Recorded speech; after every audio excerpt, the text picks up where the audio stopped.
자, 이번 시간에는 전자배치 규칙에 대해서 알아보겠습니다.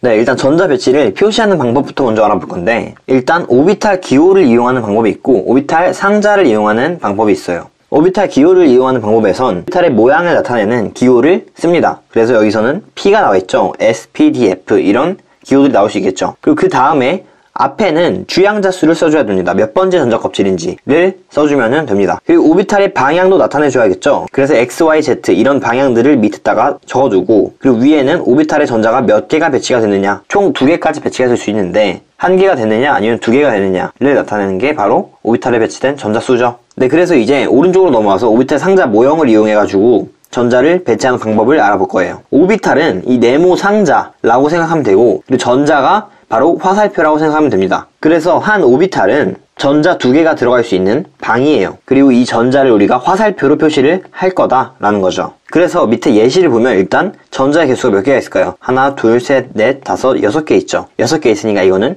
탄소가 되겠죠. 1s 오비탈에 전자 2개가 들어가서 화살표 2개가 있고 2s에도 2개, 2p에는 1개씩 갈라져 있죠. 그래서 이 전자 배치를 하는 규칙들을 어떻게 하는 건지에 대해서 밑에서 알아볼게요. 네, 전자 배치 규칙에는 싸움 원리, 파원리, 베타 원리, 훈투 규칙 등이 있는데, 일단 싸움 원리부터 알아볼게요. 개념을 읽어보면 바닥 상태 원자는, 바닥 상태의 원자가 뭐냐면 에너지가 가장 안정한 상태인, 가장 낮은 에너지를 갖고 있을 때 원자의 상태예요. 그리고 이거는 다음 페이지에서 자세히 볼 거예요. 네, 그래서 바닥 상태 원자는 에너지 준위가 가장 낮은 오비탈부터 차례로 전자가 배치된다라는 거죠. 이게 어떤 식이냐면, 우리가 오비탈에서 에너지의 준위를 배웠었어요. 바로 1s가 가장 적고, 그 다음 2s, 그 다음 2p, 그 다음 3s, 그 다음 3p, 그 다음 여기서 4s가 나왔죠. 그리고 3d, 4p 이런 식이었어요. 여기서 조심해줘야 될 거는, 원래 3p 다음에 3d가 나오면 좋겠지만 4s가 나온다는 거를 조심해주면 된다고 했었고, 이런 식으로 에너지가 낮은 데부터 전자가 쭉 차게 된다라는 거죠. 그런데 앞에서 바닥 상태 원자라고 했었잖아요. 그래서 만약에 들뜬 상태가 됐을 때는 달라질 수 있어요. 에너지를 흡수할 시에는 이 싸움 원리를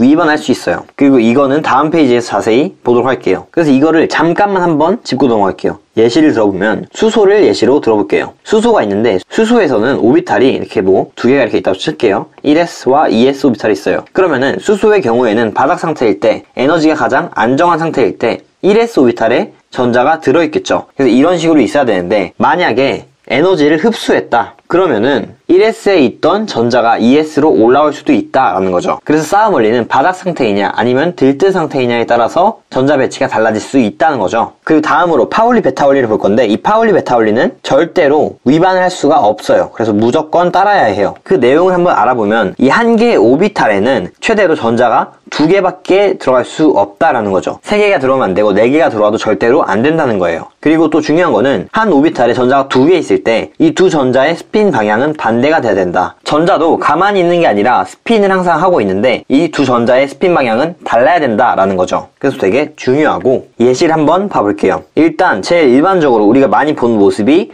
이런 모습들이에요. 그래서 전자 1개 있으면은 그냥 1개 화살표를 그려주면 되고, 그러니까 맞고. 두 번째, 전자가 2개 있는데 방향이 다르죠. 그러니까 맞고. 그런데 만약에 이런 식으로 되게 된다 그러면은 한 오비탈에 전자가 3개인 거죠. 그럼 이런 방식으로는 절대 전자가 있을 수가 없다라는 거죠. 그리고 또 한 오비탈에서 전자가 같은 방향으로 스핀을 하고 있다, 이것도 절대로 가능하지 않은 경우의 수예요. 그러니까 전자들은 항상 이 방법으로만 존재할 수 있게 되는 거죠. 그 다음으로 밑에 훈투 규칙을 볼게요. 훈투 규칙은 에너지 준위가 같은 오비탈에서 홀 전자 수가 가장 큰 배치를 한다라고 나와 있죠. 이 홀 전자 수가 뭐냐면, 한 오비탈에 전자가 1개 있으면 이거를 홀 전자라고 불러요. 그런데 전자가 1개 있는 오비탈의 수가 몇 개 있냐라는 게 바로 홀 전자 수죠. 그리고 에너지 준위가 같은 오비탈이란 말은 일단 1s에서 다 같고 2s에서 다 같고 2p에서 다 같고, 그런데 2p에는 오비탈이 3개가 있었어요. 그래서 이 3개의 오비탈에서는 전자의 에너지 준위가 다 같은 거죠. 그래서 오른쪽에 예시를 보면서 한번 홀전자 수에 대한 개념을 한번 생각해 볼게요. 일단 첫 번째, 이 탄소에서 홀전자 수가 몇 개 있냐를 물어본다면 혼자 있는 전자가 없죠. 그래서 홀전자 수는 0개예요. 그리고 밑에에는 혼자 있는 전자가 여기 1개 있죠. 그래서 홀전자 수가 1개. 그리고 오른쪽 위에 여기에는 홀전자가 하나, 둘, 2개 있죠. 그래서 홀전자 수가 2개. 그리고 밑에는 홀전자 수가 하나, 둘, 3개 있죠. 그래서 홀전자 수를 3개라고 말할 수 있다. 그런데 여기서 에너지 준위가 같은 오비탈에서는 홀 전자 수가 가장 크게 배치를 하니까 이 왼쪽 위 같은 경우에는 홀 전자 수를 0개를 만들었어요. 그러면은 틀린 거죠. 이 전자는 원래 여기 있어야 된다. 그리고 밑에 이 질소 같은 경우도 한 오비탈에 전자가 2개가 들어가 있죠. 얘가 여기 있으면 안 되고 여기 있어야 된다 해서 오른쪽 이 그림들이 맞다는 거다 라는 거죠. 네, 그래서 이 3가지의 규칙을 잘 지켜줘야 된다. 항상 지켜줘야 된다는 거 기억하면 좋을 것 같고 다음 페이지로 넘을게요. 그 다음으로 아까 전에 말씀드렸던 바닥 상태와 들뜬 상태가 어떻게 다른지에 대해서 정확히 알려드릴게요. 일단 바닥 상태는 에너지가 가장 낮은 안정한 상태의 전자 배치다 라고 나와 있죠. 네, 그래서 이 바닥 상태 같은 경우에는 파울리, 베타울리, 싸움원리, 훈투 규칙 다 만족을 시킬 때가 바로 바닥 상태예요. 그래서 밑에 예시를 보면 일단 전자가 하나, 둘, 셋, 넷, 다섯, 여섯, 일곱 개 있는 질소죠. 그런데 홀 전자 수도 3개로 가장 많게 잘 배치를 했고 1s, 2s, 2p 순서대로 잘 쌓아줬고 파울리, 베타울리도 이거 아니면은 이거니까 잘 해당을 시켜줬다. 그래서 이런 경우를 바로 바닥 상태라고 부르는 거예요. 원자에서 가능한 가장 안정한 상태라는 거죠. 두 번째로 들뜬 상태를 볼게요. 들뜬 상태는 뭐냐? 이 원자가 에너지를 흡수했대요. 에너지를 흡수하여 전자가 높은 에너지 준위의 오비탈로 전이됐다. 막 1s에 있던 전자가 2s로 올라가거나 에너지를 얻어서 이런 거죠. 아까 전에 근데 우리가 파울리, 베타울리는